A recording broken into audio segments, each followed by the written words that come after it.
দেখেন, বানু ইসরাইলরা নবীর সন্তান হওয়ার পরেও মুসা আলাইহিস সালাতু ওয়াস সালামকে বলতেছে লান নুমিনা লাকা হাত্তা নারাল্লাহা জাহরাতান।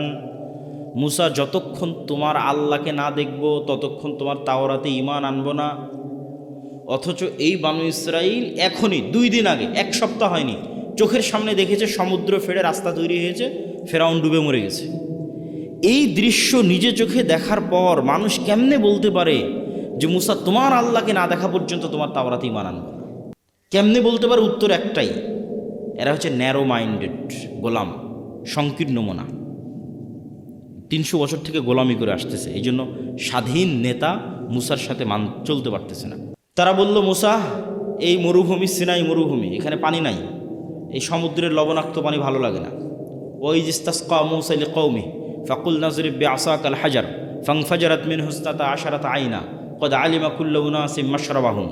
যে মুসা, পানির ব্যবস্থা করো। মুসা আলাইহিস সালাম লাঠি দিয়ে পাথরে আঘাত করলেন, মরুভূমিতে পানি তৈরি হয়ে গেল। এবার বলল, মুসা, খাবারের ব্যবস্থা করো। মুসা আলাইহিস সালাম আল্লাহকে বললেন, জান্নাত থেকে মান্না এবং সালোয়া, বিশেষ পাখি, বিশেষ মাশরুম, যে বিশেষ মাশরুমের বর্তমান বাজার মূল্য কেজি প্রতি 5 লক্ষ টাকা গড়ে, এখন বাজার মূল্য। ওই বিশেষ মাশরুম আর পাখি জান্নাত থেকে আসতো, রাতের বেলা তাদের গাছের ডালে, তাদের বাড়ির চালে থাকতো ঝুলন্ত অবস্থায়। এই খাবার 1 দিন 2 দিন খাওয়ার পর তারা বলতেছে, লান নাসবিরা আলা তুআমিন ওয়াহিদ ফাদউ লানা রাব্বাক। এই এক খাবার আমাদের ভালো লাগে না, তোমার আল্লাহকে বলো এই মরুভূমি থেকে পেঁয়াজ, রসুন, আদা, চাল, ডাল সব উৎপাদন করে দিতে। এ হলো গোলাম কওম। গোলাম হলে এরকম ছেঁচড়া হয়, বুঝতে পেরেছেন? এরা তো নবীর সন্তান, এরা এরকম হলো কখন? 300 বছর থেকে গোলামি করতে করতে এরকম ন্যারো মাইন্ডেড ছেঁচড়া হয়ে গেছে। তা ওইটার সাথে আপনি আমাদের স্বভাব মিলাবেন, তাদের স্বভাবের সাথে একটু পরেই মিলাবো। আল্লাহ সুবহানাহু ওয়া তাআলা এদেরকে বললেন, ঠিক আছে, তোমরা শাকসবজি খেতে চাও, এটা তো মরুভূমি, পাশেই বাংলাদেশের মতো উর্বর ভূমি আছে, তার নাম জেরুজালেম, ফিলিস্তিন, বিজয় করলেই হয়, যুদ্ধ করে বিজয় করো। তখন ওরা বলছে, ইযহাব আনতা ওয়া রাব্বুকা ফাকাতিলা। মুসা, তুমি আর তোমার আল্লাহকে যুদ্ধ করো, আমরা পারবো না। ইন্না ফিহা কওমান জাব্বারিন লান নাদখুলা ফিহা হাত্তা ইয়াখরুজু মিনহা। আরে ওখানে তো বিশাল দেহের অধিকারী জাব্বারিন কওম আছে, ওরা যতক্ষণ বের না হবে আমরা ততক্ষণ যাব না। আল্লাহ তাদের উপর আযাব নাজিল করলেন 40 বছরের। ইয়াতিহুনা ফিল আরদি 40 সানা, 40 বছর পাগলের মতো মরুভূমিতে ঘুরপাক খাও। 40 বছর পর ক্ষমা করে দেওয়া হলো। ঈশাবিন নুনের মাধ্যমে হাতে তওবা করে জেরুজালেম বিজয় হলো। আল্লাহ সূর্যকে থামিয়ে দিলেন, জেরুজালেম বিজয় করার তৌফিক দিলেন। এত 40 বছরের শাস্তি পাওয়ার পর আল্লাহ সুবহানাহু ওয়া তাআলা সূর্যকে থামিয়ে দিয়ে ওদের জেরুজালেম বিজয় দিচ্ছেন। তারপরে আল্লাহ ওদের বলতেছেন, যখন তোমরা এই শহরে প্রবেশ করবা তখন সুজ্জাদান, তখন মাথা নত করে সিজদা অবস্থায় প্রবেশ করবা, আর মুখে বলবা হিত্তাতুন নাগফির লাকুম। যদি হিত্তাতুন বলো, হিব্রু ভাষায় হিত্তাতুন মানে আস্তাগফিরুল্লাহ, তাহলে তোমাদের ক্ষমা করে দেবো। এরা আল্লাহর এত বড় নিয়ামত পাওয়ার পরও জেরুজালেমে যখন প্রবেশ করলো তখন পিছন আগে দিল, মাথা উপরে দিল, আর মুখে হিত্তাতুনের জায়গায় বলল হিনতাতুন। দাউদ এবং সুলাইমান আলাইহিস সালাতু ওয়াস সালামের যুগে আল্লাহ বললেন, দাউদের কোরআন তেলাওয়াত শোনার জন্য শনিবারের দিন সমুদ্র এবং নদীর মাছেরা একত্রিত হয়, তোমরা শনিবারের দিন এই মাছগুলোকে ধরিও না। তারা বলল, ঠিক আছে, শনিবারের দিন ধরবো না, মাছগুলোকে আটকে রেখে দিল, রবিবারের দিন ধরলো। যে আল্লাহ, আপনি তো শনিবারের দিন ধরতে মানা করেছেন, শনিবারের দিন তো ধরিনি, মাছ আটকে রেখে দিয়ে কী বারে ধরেছে? তাহলে 2 নম্বরই বুদ্ধিতে 1 নম্বর না 2 নম্বর? না বাংলাদেশিদের চেয়ে বেশি না কম? এইবার মিলাতে পারবেন যে আমি যে বলতেছি যে গোলাম আমি, আপনি কেমনে গোলাম হচ্ছি সেটা বুঝতে পারবেন যে 2 নম্বর বুদ্ধিতে আমরা বাংলাদেশিরা আছি না নাই। এই হলো বানু ইসরাইল। 2 নম্বরই বুদ্ধি, ছেঁচড়ামি, মিথ্যা, চুরি, দুর্নীতি, ধোঁকা, এই জিনিসগুলো যার মধ্যে আছে সে এমনি গোলাম। বা গুনাহ মুক্ত নিষ্পাপ থাকার চ্যালেঞ্জ দিয়ে জান্নাতে যাওয়ার দাবি করতে পারবে না। মানুষকে জান্নাতের জন্য আল্লাহর দয়া ও রহমতের মুখাপেক্ষী থাকতে হয়, যে আল্লাহ নামাজ পড়তে পারিনি, মাফ করে দাও, গুনাহ হয়ে গেছে ক্ষমা করে দাও, দয়া করে জান্নাত দাও। তবে 2টা রাস্তা আছে নিশ্চিত জান্নাত, চ্যালেঞ্জ, জান্নাত হবেই ইনশাআল্লাহ। তার একটা হচ্ছে মানুষ যদি আল্লাহর রাস্তায় যুদ্ধ করে শহীদ হয়ে যায়, সত্যিকার নিয়ত ভালো, জিহাদ যেটা করেছে ওটাও সঠিক জিহাদ, সঠিক ইমামের অধীনে শহীদ হওয়ার নিয়তে করেছে, শহীদ হয়ে গেছে, ঘর থেকে জিহাদের উদ্দেশ্যে বের হয়েছে আর ফিরে আসেনি, আল্লাহ রাস্তায় জীবন দিয়ে দিয়েছে।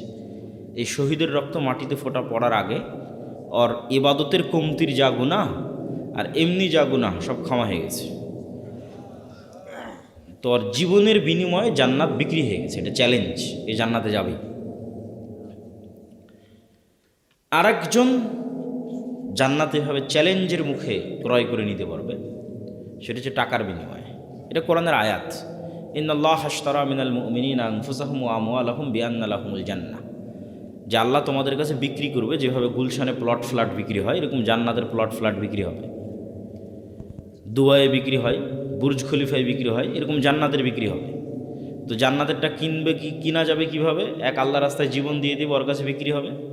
আল্লাহ রাস্তায় দান করবো, ওর কাছে বিক্রি হবে, বিক্রি হয়ে যাবে জান্নাত। তো কেন জান্নাত বিক্রিযোগ্য, জান্নাত কেন বিক্রি হবে এটাও বুঝতে হবে। দুনিয়াতেই আল্লাহ সুবহানাহু ওয়া তাআলা অসংখ্য ইবাদতের কমতির পূরণ, ব্যাকআপ টাকা দিয়ে দিয়েছেন। দুনিয়াতেই আল্লাহ অসংখ্য গুনাহের কাফারা টাকা দিয়ে দিয়েছেন। যেমন হজ করতে গিয়ে কোনো জায়গায় খাংতি থাকলে দম দেওয়ার মাধ্যমে সেই খাংতিটা পূরণ হয়ে যায়। তো দম মানে একটা দুম্বা বা একটা খাসি আল্লাহ রাস্তায় কুরবানি করা, তো এটা টাকা লাগে দুম্বা খাসি কুরবানি করতে। তাহলে ইবাদতের কমতি পূরণ হয়ে যাচ্ছে টাকা দিয়ে বা সম্পদ দিয়ে।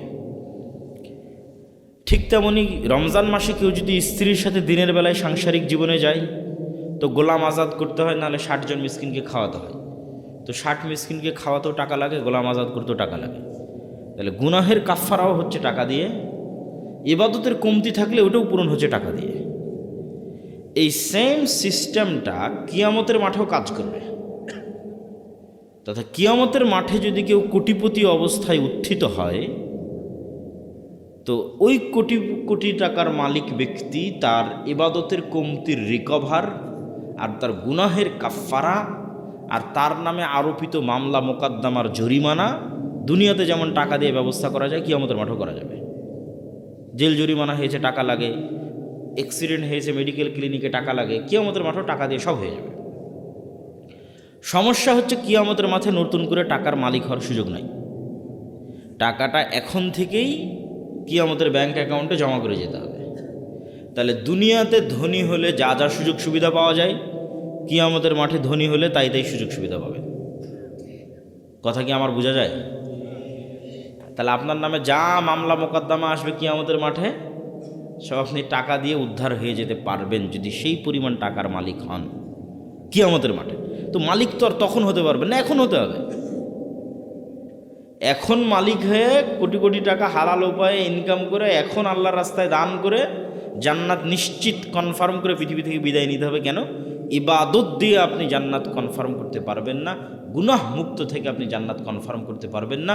দুটোতেই আপনার কমতি থেকেছে, থাকবে, মানুষ মাত্রই থাকবে। তাহলে জান্নাত কনফার্ম করার জন্য ব্যাকআপ লাগবে। ব্যাকআপ কই? ব্যাকআপ টাকা। এই জন্য টাকা উপার্জন করা ছাড়া কোনো রাস্তা নেই। টাকা উপার্জন করে জান্নাত কিনেই দুনিয়া থেকে বিদায় নিতে হবে। মুসলমানের ঘরে বসে থাকার সুযোগ নেই। অর্থনৈতিক মুক্তি ছাড়া দাসত্ব থেকে মুক্তি হয় না। এটা আমার এবং আপনার চেয়ে রাসূল সাল্লাল্লাহু আলাইহি সাল্লাম খুব ভালো জানতেন।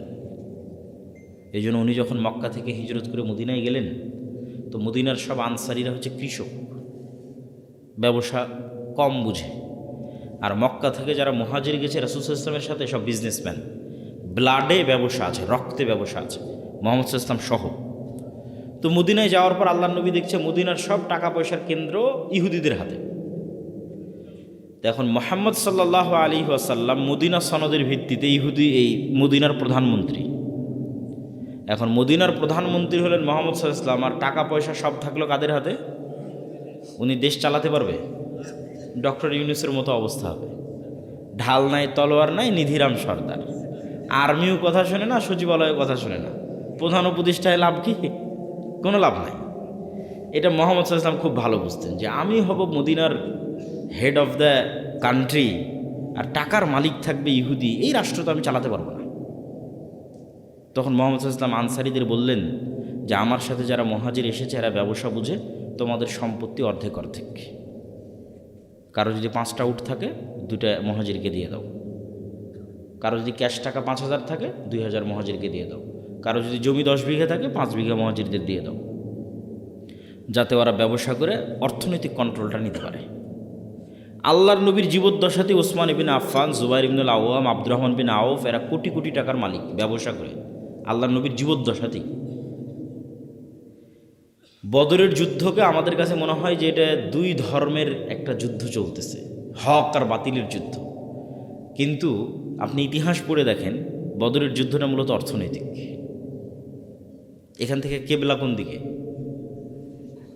এইদিকে কেবলা, তাই না? এদিকে যদি কেবলা হয় তাহলে বুঝেন এইটা হচ্ছে মক্কা, এইটা মদিনা, আর এই যে মাইকটা এখানে রাখা আছে এটা সিরিয়া। এই পাশে সমুদ্র, এই সমুদ্রের ধার দিয়ে মক্কার মানুষেরা আগের যুগ থেকেই সিরিয়াতে ব্যবসা করতে যেত। আমাদের নবী মুহাম্মদ সাল্লাল্লাহু আলাইহি ওয়াসাল্লাম নিজে মক্কা থেকে সিরিয়াতে ব্যবসা করতে গেছে চাচার সাথে। এখন আল্লাহর নবী যখন মক্কা থেকে হিজরত করে মদিনায় গেলেন, মদিনায় যাওয়ার পরই উনি বিজনেস রুট কাট অফ করে দিয়েছে মক্কার এই ব্যবসায়ীদের জন্য। ব্যবসায় বন্ধ। আবু সুফিয়ান কাফেলা নিয়ে ফেরত আসতে পারে না, ব্যবসায়িক কাফেলা নিয়ে আবু সুফিয়ান সিরিয়া থেকে ফেরত আসতে পারে না। মুহাম্মদ সাল্লাল্লাহু আলাইহি ওয়াসাল্লাম রাস্তা বন্ধ করে দিয়েছে। তখন তো মক্কার এই আবু জাহাল এবং যারা মক্কার কাফের মুশরিক এদের মাথা নষ্ট যে এই মদিনা রাষ্ট্র যদি স্থায়ী হয় তা আমাদের তো ব্যবসা বন্ধ হয়ে যাবে, আমরা খাবো কি? বিজনেস রুট ক্লিয়ার করার জন্য বদরের যুদ্ধ হয়েছে। এই জন্য বদরের যুদ্ধ মদিনায় হয়নি, সমুদ্রের ধারে হয়েছে। যে রাস্তাতে ব্যবসা হতো ওই বিজনেস রুট ক্লিয়ার করার জন্য বদরের যুদ্ধ হয়েছে। টাকার যুদ্ধ, অর্থনীতির যুদ্ধ। তাহলে টাকার কি পরিমাণ গুরুত্ব বুঝেন, অর্থনীতির কি পরিমাণ গুরুত্ব। আজকে মুসলমানদের হাতে অর্থনৈতিক কন্ট্রোল নাই দেখেই তো মুসলমানেরা গোলাম। অর্থনৈতিক কন্ট্রোল ইহুদিদের হাতে দেখেই তো আমরা গোলাম। অর্থনৈতিক কন্ট্রোল আমেরিকার হাতে, ডলার ভিত্তিক যে অর্থনীতি, এটার কন্ট্রোল আমেরিকার হাতে দেখেই তো আমাদের কিছু করার নেই। তো আমি এই আলোচনা লম্বা করতে চাচ্ছি না। টাকার বিনিময়ে জান্নাত বিক্রি হবে এবং টাকা দিয়ে জান্নাত ক্রয় করতে হবে। এই জন্য মুসলমানদের উদ্যোক্তা হতেই হবে। মুসলমানরা চাকরিজীবী জাতি কোনোদিন ছিল না। এই ইউরোপীয় উপনিবেশ মুসলমানদের চাকরি শিখিয়েছে। মুসলমানরা ছিল মরুবিদুইন, যাযাবর, বিজনেসম্যান। নাহি মাকাম কি খুগার তবিয়তে আজাদ, হাওয়ায়ে সাইরে মিসালে নসিম পায়দা কর। যাই মুসলমানেরা, তোমরা নির্দিষ্ট কাজ আর নির্দিষ্ট এলাকার মুখাপেক্ষী নও। তোমরা তো সকালবেলার প্রবাহিত শীতল আবহাওয়ার মতো, যার কোনো সীমানা নাই, যার কোনো বর্ডার নাই। মুসলমান ব্যবসায়ীদের কোনো বর্ডার ছিল না। যত সাহাবীর জীবনী আছে তার 90% সাহাবী নিজ এলাকায় মারা যায়নি, নিজ দেশে মারা যায়নি। যে মক্কারও মক্কায় মারা যায়নি, যে মদিনারও মদিনায় মারা যায়নি। কে ইরাকে, কে সিরিয়ায়, কে ইয়েমেনে, কে আফগানিস্তানে, কে মরক্কোতে, কে আফ্রিকাতে, যে যেখানে পেরেছে সে যেখানে চলে গেছে। বিজনেস আর দাওয়াত, ব্যবসার দাওয়াত। জিন্দা কওমোं का यही है আলামত কে বদলতি রহতি হ্যাঁ উনকা সুবহ শাম। আল্লামা ইকবাল লিখেছে, জীবিত কওমের এটাই চিহ্ন যাদের সকাল সন্ধ্যা পরিবর্তন হতে থাকে। যার সকাল সন্ধ্যা প্রত্যেক দিন একই রকম, ও তো মারা গেছে। সকালবেলা শুটবুট পরে অফিসে যায়, আবার বিকেলবেলা আসে, আবার সকালবেলা অফিসে যায়, আবার বিকেলবেলা আসে। তাহলে আর প্রতিদিনের সকাল সন্ধ্যা একই রকম। তাহলে এটা মৃত জাতি। আর মরু যাযাবর বিদুইন, আজ এখানে 5 দিন থাকলো গরু ছাগল উঠ নিয়ে, 5 দিন পর আবার 100 কিলোমিটার দূরে আরেক জায়গায় চলে গেছে। ওখানকার যুদ্ধ, ওখানকার পরিবেশ ভিন্ন। আবার দাওয়াত, আবার ব্যবসা নিয়ে আর এক এলাকায় চলে গেছে, সেখানকার পরিবেশ, সেখানকার সমস্যা ভিন্ন। আবার ওখান থেকে 1 বছর 2 বছর পর আবার আরেক জায়গায় চলে গেছে ব্যবসা দাওয়াত নেওয়ার। প্রত্যেক দিনের সকাল আর সন্ধ্যা পরিবর্তন হচ্ছে বলে এটা জীবিত জাতি। এটাই মুসলমান উম্মাহ। আর ইউরোপীয় উপনিবেশে মুসলমানদের শেখালো তোমরা চাকরি করো, দিয়ে আমরা হয়ে গেলাম গোলাম। ব্যবসায়ী হতে হবে, টাকা ইনকাম করতে হবে, প্রচুর পরিমাণে মসজিদ মাদ্রাসায় টাকা দিতে হবে। আমি আগে মনে করতাম, বাংলাদেশ ছাড়ার আগে, ইউরোপ যাওয়ার আগে মনে করতাম যে আমরা মুসলমানেরাই মনে হয় বেশি দানের কথা বলি আর বেশি দান করি। ইউরোপ ঘোরার পর, ইংল্যান্ড ঘোরার পর আমার এই ভুল ধারণা ভেঙে গেছে। আমাদের চাইতে ওরা বেশি দান করে, ওরা বেশি ডোনেট করে। এই জন্য তো খ্রিস্টান মিশনারিগুলো এত পাওয়ারফুল। এগুলো সরকারি টাকা নয়, এগুলো আপনাদের মতো সাধারণ মানুষের দানের টাকা। যে টাকাগুলো ওরা ইউরোপ থেকে, আমেরিকা থেকে, ইংল্যান্ড থেকে নিয়ে বাংলাদেশে ব্যয় করতেছে, এরকম সারা পৃথিবীতে ব্যয় করতেছে। এগুলো সব আপনাদের মতো সাধারণ মানুষ দান করেছে, সরকার নয়। এই পরিমাণ তারা দান করে। তো আমি সবার প্রতি উদাত্ত আহ্বান জানাবো যে আমরা আজকের এই প্রতিষ্ঠানে যে যতদূর সম্ভব আপনাদের স্বেচ্ছাসেবক যদি থাকে ভিতরে যাওয়ার জন্য বলে দেন। বৈঠকি দানে আমরা সবাই অংশগ্রহণ করি এবং আমি আমার বক্তব্যের মূল বিষয়বস্তুর দিকে এগিয়ে যাই। যে আমার বক্তব্যের মূল বিষয়বস্তু হচ্ছে গোলামি থেকে মুক্তির উপায়, দাসত্ব থেকে মুক্তির উপায়। আজকে মুসলমানদের যে গোলামি এবং দাসত্ব, এই গোলামি থেকে এবং এই দাসত্ব থেকে মুক্তির উপায় কি? আপনারা একটু 5 মিনিটের মধ্যে আপনাদের আদায়ের কাজটা শেষ করে ফেলেন। সবাই একটু নিজ নিজ জায়গা থেকে উঠে আশপাশ থেকে আদায় করে ফেলেন এবং সবাই অংশগ্রহণ করেন যে যতটুকু পারেন, এবং মূল বক্তব্যের দিকে মনোযোগী হন।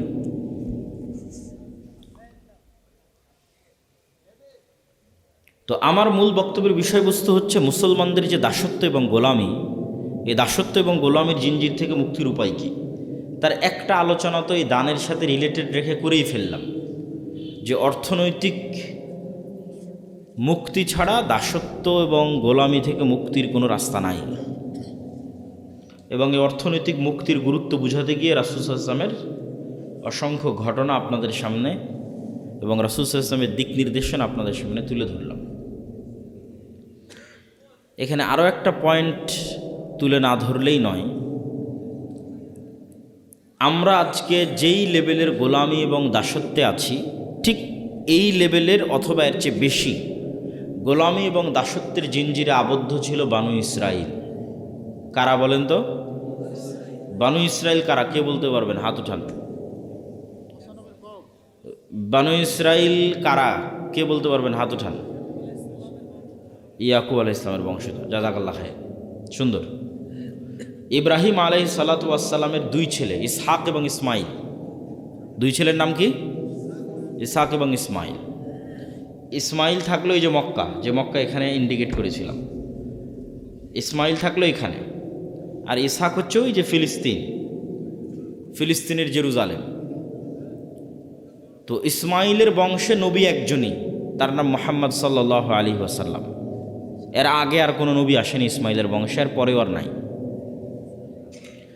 আর ইসহাকের বংশে অসংখ্য নবী। ইসহাকের ছেলে ইয়াকুব, ইয়াকুবের ছেলে ইউসুফের 300-400 বছর পর মুসা হারুনের পর ইউশা বিন নুন, তারপর সুলাইমান, দাউদ, তারপরে ইয়াহইয়া, ঈসা, জাকারিয়া, অসংখ্য নবী।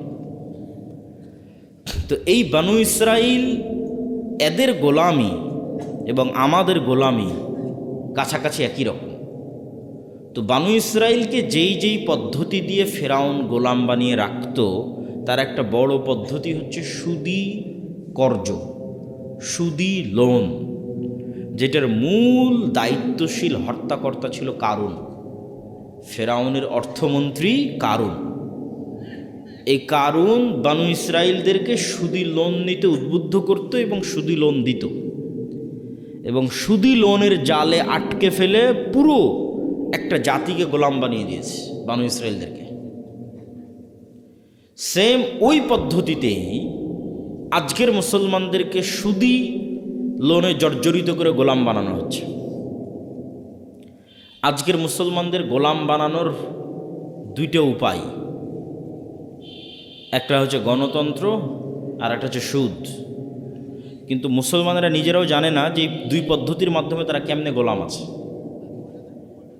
জি, মহিলারাও এই দানে অংশগ্রহণ করবেন নিজ নিজ দায়িত্বে। তো সুদ এবং গণতন্ত্রের মাধ্যমে মুসলমানেরা কেমনে গোলাম আছে, এটা একটু বোঝার চেষ্টা করতে হবে, নাহলে খুব কঠিন হবে আমাদের মুক্তির রাস্তা। আল্লামা ইকবাল লিখছেন, नए ज़माने के आज़र ने तरशवाए हैं सनम और इंसारे खुदाओं में बड़ा सबसे वतन है, इसका जो पैराहन है वो मज़हब का कफन है। যে আজকে আধুনিক যুগে নতুন মূর্তি তৈরি হয়েছে, ওই যুগে ইব্রাহিমের পিতা আজর যে মূর্তি তৈরি করত সেই মূর্তি নয়। আজকের হিন্দুদের যে মা কালী, মা দেবী, মা দুর্গা আছে সেই মূর্তি নয়। আজকে মুসলমানদের ঘরে এবং বাড়িতে নতুন মূর্তি প্রবেশ করেছে। এই নতুন মূর্তি কি? এই নতুন মূর্তির নাম হচ্ছে সেকুলারিজম, ধর্মনিরপেক্ষ মতবাদ। এই নতুন মূর্তির নাম হচ্ছে ন্যাশনালিজম, জাতীয়তাবাদ।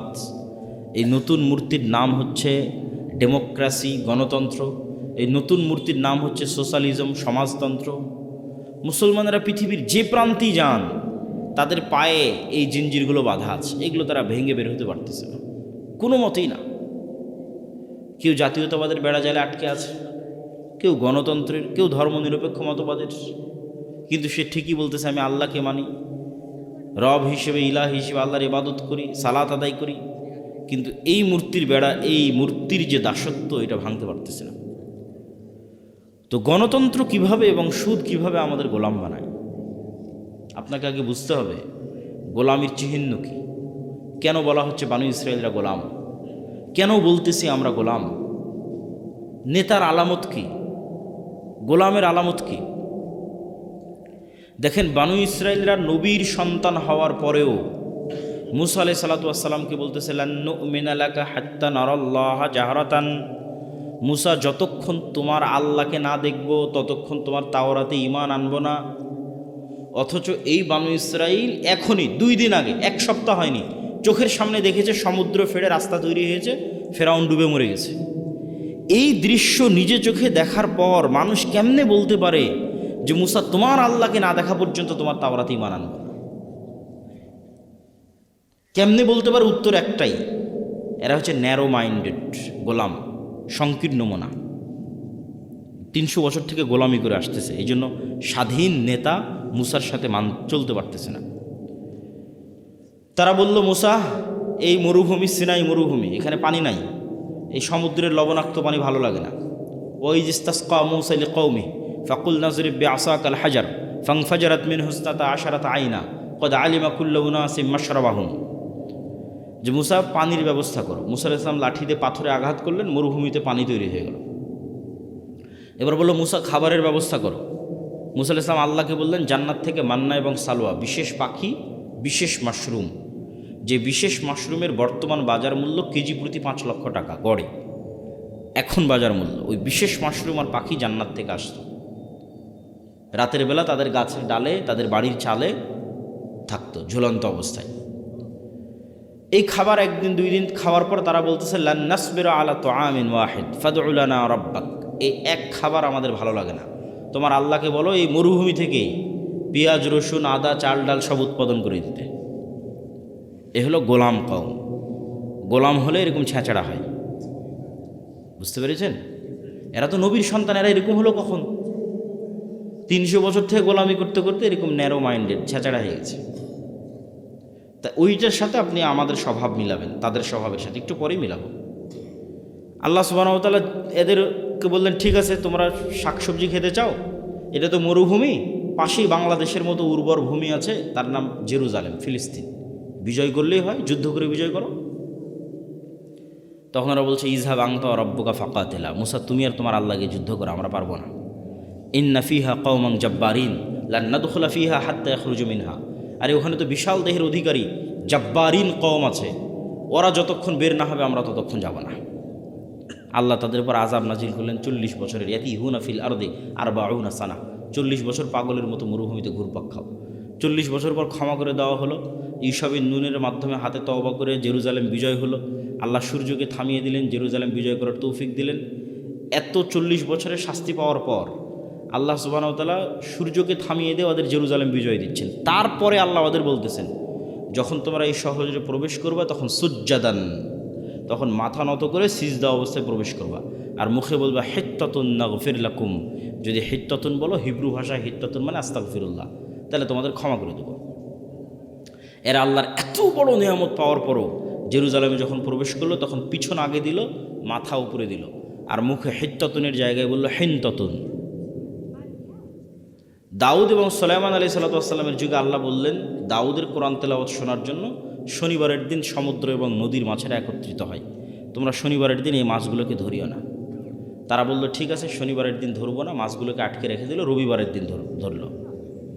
যে আল্লাহ আপনি তো শনিবারের দিন ধরতে মানা করেছেন, শনিবারের দিন তো ধরিনি, মাছ আটকে রেখে দিয়ে কী বারে ধরেছে? তাহলে 2 নম্বরই বুদ্ধিতে 1 নম্বর না 2 নম্বর? না বাংলাদেশিদের চেয়ে বেশি না কম? এইবার মিলাতে পারবেন যে আমি যে বলতেছি যে গোলাম আমি, আপনি কেমনে গোলাম হচ্ছি সেটা বুঝতে পারবেন যে 2 নম্বর বুদ্ধিতে আমরা বাংলাদেশিরা আছি না নাই। এই হলো বানু ইসরাইল। 2 নম্বরই বুদ্ধি, ছেঁচড়ামি, মিথ্যা, চুরি, দুর্নীতি, ধোঁকা, এই জিনিসগুলো যার মধ্যে আছে সে এমনি গোলাম। তাহলে এই জিনিসগুলো কোথায় থেকে তৈরি হয়? ওটাই তো গোলাম তৈরির কারখানা।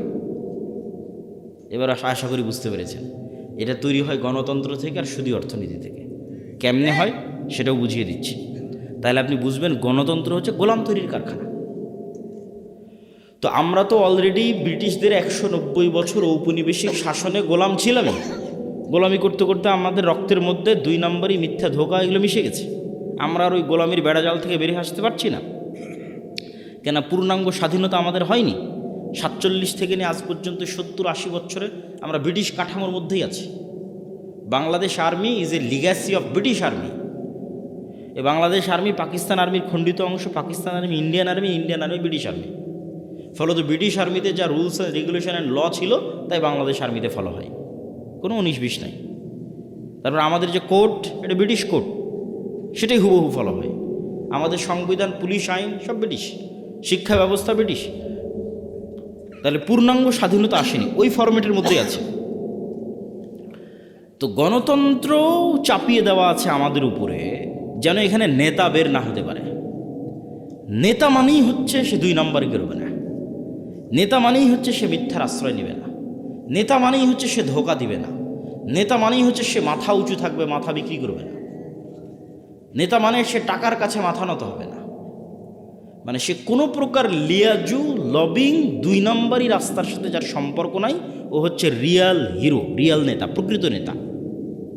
নবীরা এরকম নেতা ছিল।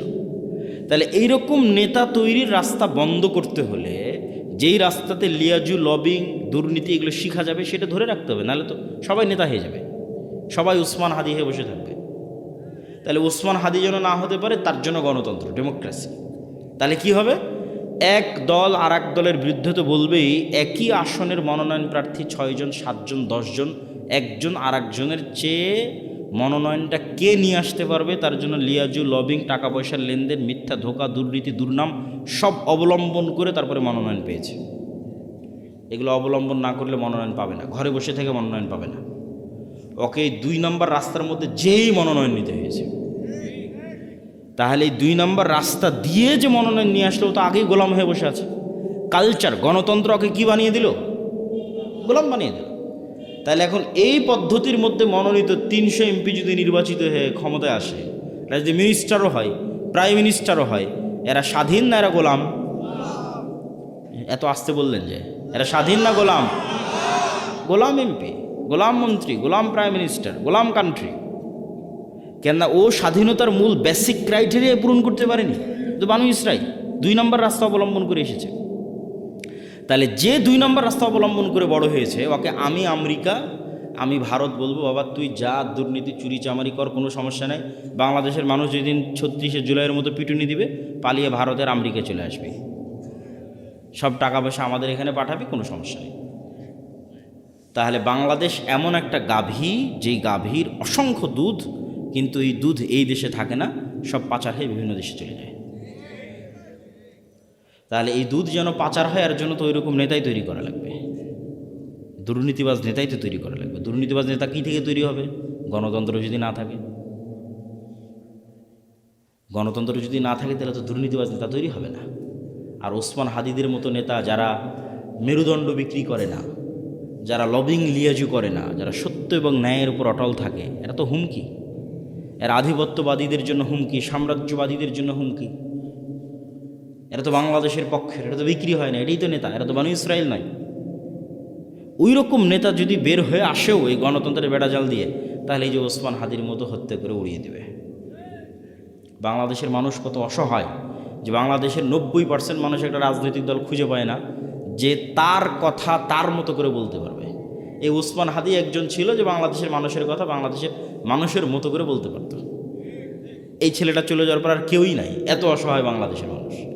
কেন কেউই নাই? ওই যে সবাইকে যে সেটিং করতে হচ্ছে, সবাইকে যে লিয়াজু লবিং করে আসতে হচ্ছে, তাহলে সে কেমনে আপনার কথা বলতে পারবে? যদি বিক্রি হয়ে আসতেছে, লিয়াজু লবিং করে আসছে, আপনার কথা বলতে পারবে না, গোলাম হয়ে আসতেছে। তাহলে কি অসহায়ত্ব আমাদের দেখেন। তো এই গোলামির কালচার কন্টিনিউ করার জন্য একটা ওয়ে হচ্ছে গণতন্ত্র, আর একটা ওয়ে হচ্ছে সুদ। কেন সুদ? রাসূলুল্লাহ সাল্লাল্লাহু আলাইহি ওয়াসাল্লাম বলছেন, আল্লাহুম্মা ইন্নী আউযুবিকা মিনাল মা'সামি ওয়াল মাগরাম। আল্লাহ লোন থেকে বাঁচতে চাই। বহু দোয়া আছে, গালাবাতিদ দাইনি, জাল ইদ্দাইনি ওয়া গালাবাতির রিজাল, হে আল্লাহ ঋণের বোঝা থেকে এবং মানুষের আধিপত্য থেকে বাঁচতে চাই। তো কেন আল্লাহর নবী এত ঋণের বোঝা এবং লোনের বোঝা থেকে বাঁচতে চাইতেন? সাহাবীরা রাসূলুল্লাহ সাল্লাল্লাহু আলাইহি ওয়াসাল্লামকে জিজ্ঞেস করলে উনি উত্তরে বললেন যে যেই দিন থেকে মানুষ লোন নেওয়া শুরু করে ওই দিন থেকে মানুষ মিথ্যা বলা শুরু করে। মা এবং বোনেরা যদি আজকে যারা উপস্থিত আছে তারা যদি কিস্তির সাথে জড়িত হয়ে থেকে থাকে তাহলে তারা খুব ভালোভাবে জানে যে কিস্তির টাকা সময় মতো পরিশোধ না করার জন্য কী পরিমাণ মিথ্যার আশ্রয় তাদের নিতে হয়, কী পরিমাণ মিথ্যা এবং ধোঁকা এবং বাহানার আশ্রয় তাদের নিতে হয়। তাহলে যখনই ওই মিথ্যার মধ্যে চলে গেলেন, ধোঁকার মধ্যে চলে গেলেন, তখন আপনি আপনার আত্মসম্মান আত্মমর্যাদা বিক্রি করে দিলেন। আপনি আর আপনার পেটে আর কখনো স্বাধীন সন্তান ওই সুলতান সালাউদ্দিন আইয়ুবী, মোহাম্মদ বিন কাসেম, খালিদ ইবনুল ওয়ালিদ, তারিক বিন জিয়াদ আর এই যুগের উসমান হাদি এরা জন্ম নেবে না। বিক্রি হওয়া মস্তিষ্ক জন্ম নেবে টাকার কাছে। তাহলে ওটাও গোলাম তৈরির কারখানা। সুদ এমন ভয়ঙ্কর নিজাম যে পাকিস্তানের মতো একটা রাষ্ট্র পারমাণবিক শক্তির মালিক। কিসের পারমাণবিক শক্তির মালিক? পাকিস্তানের বাপেরও ক্ষমতা নেই, নিজের ইচ্ছাই ওই পারমাণবিক বোমের সুইচের বাটন দাবাবে। কেননা ও তো নিজেই কোটি কোটি টাকা IMF ওয়ার্ল্ড ব্যাংকের কাছে কর্জ করে রেখেছে। তা IMF ওয়ার্ল্ড ব্যাংক আমেরিকা আর মানে পাকিস্তানের আব্বা, আমেরিকা যতক্ষণ অর্ডার পারমিশন না দেবে ততক্ষণ দাবাতেই পারবে না ওই পারমাণবিক বোমের সুইচ। তাহলে এই বড় বড় রাষ্ট্রগুলো গোলাম হয়ে আছে কিসের কাছে? সুদী অর্থনীতির কাছে, সুদী লোনের কাছে। আর এই বেড়াজাল আপনি ভাঙতে পারবেন না, এই সুদী বেড়াজাল আর এই গণতন্ত্রের বেড়াজাল ঈমান বিল গায়ব এবং তাওহীদ, এই দুটার সংমিশ্রণ ছাড়া। ঈমান বিল গায়ব এবং তাওহীদের সংমিশ্রণ ছাড়া ভাঙতে পারবেন না। কিভাবে আপনাকে বুঝিয়ে বলি। ঈমান বিল গায়বের একটা বড় পাঠ হচ্ছে পরকাল, পরকালমুখী জীবন ব্যবস্থা, বস্তুবাদী নয়, দুনিয়ামুখী নয়। কল্পনা করেন আজকে এই পুরো বাংলাদেশের মানুষ আন্দোলন, মিছিল, মিটিং, ভোট করে আমাকে প্রধানমন্ত্রী বানিয়ে দিল। কল্পনা করেন আমি কালকে বললাম বাংলাদেশে আজ থেকে ইসলামী আইন চলবে। আমার এই ঘোষণার পরেই ভারত এবং আমেরিকা বাংলাদেশকে অর্থনৈতিকভাবে বয়কট করবে না? করবে না? করবে। যেমন ইরানকে বয়কট করেছে, যেমন ভেনেজুয়েলার প্রধানমন্ত্রীকে উঠিয়ে নিয়ে চলে গেছে, তো বয়কট করবে। তো যখন বয়কট করবে তখন এই দেশের যে সুযোগ সুবিধাগুলো আপনি এখন ভোগ করতেছেন, এখন এই যে বিদ্যুৎ চলতেছে, ডলার আসতেছে, প্রবাসীরা কাজ করতেছে, ইউরোপ আমেরিকায় অসংখ্য প্রবাসী আছে, বিজনেস চলতেছে, LC হচ্ছে, কত কি আছে, এগুলো সব একদিনে ডাউন হয়ে যাবে এবং এই ডাউন করার ক্ষমতা তাদের আছে। এই একদিনে যখন ডাউন হয়ে যাবে তখন আপনিও 1 সপ্তাহ 10 দিনের মধ্যে বলবেন রাখো তোমার এই আবদুল্লাহর ইসলাম আর মোহাম্মদ ইসলামের ইসলাম, আমাদের আগের জীবনই ভালো ছিল। কারেন্ট নাই, বিদ্যুৎ নাই, AC নাই, ফ্রিজ নাই, ডলার নাই, টাকা নাই, পয়সা নাই, কিসের ইসলাম? তখন আপনি আবার পরের দিন আন্দোলন, মিছিল, মিটিং করে নামিয়ে দেবেন। তাহলে অন্তত এই দেশের 20% মানুষ যতক্ষণ এই বিশ্বাসের উপর অটল না হবে যে পরকাল আসল, কিসের দুনিয়া, কাদের মতো? আসহাবুল উখদুদ সূরা বুরুজের ওদের মতো। ওয়ামা নাকামু মিনহুম ইল্লা ইউমিনু বিল্লাহিল আজিজিল হামিদ। পুরো একটা সম্প্রদায় আগুনের মধ্যে ঢুকে যাচ্ছে, মা সন্তান সহ আগুনের মধ্যে ঢুকে যাচ্ছে। কি সেই ঈমান বিল গায়ব? ওই ঈমান বিল গায়ব হচ্ছে এটা যে ওই আসহাবুল উখদুদ ওরা দেখতে পাচ্ছে, নিশ্চিত দেখতে পাচ্ছে যে আমার সামনে জ্বলন্ত আগুন, এটা আগুন নয়, এটা জান্নাত। বলেন আল্লাহু আকবার। আর পিছনে যে আমার শান্তির বাড়িঘর আছে ওখানে জাহান্নামের আগুন জ্বলতেছে। ওরা দেখতে পাচ্ছে যে ওখানে জাহান্নামের আগুন জ্বলতেছে। ওটাকে ওরা বাড়িঘর হিসেবে দেখতে পায়নি, ওখানে দেখতে পাচ্ছে ওখানে জাহান্নামের আগুন জ্বলতেছে, আমি ওখানে গেলে পুড়ে মরে যাব। আর যে সামনে জ্বলন্ত আগুন, এটা তো জান্নাত। অন্তত 20 থেকে 30% মানুষের ঈমান যতক্ষণ ওই লেভেলে না যাবে ততক্ষণ কিসের আপনি ইসলাম কায়েম করবেন? সম্ভব নয়।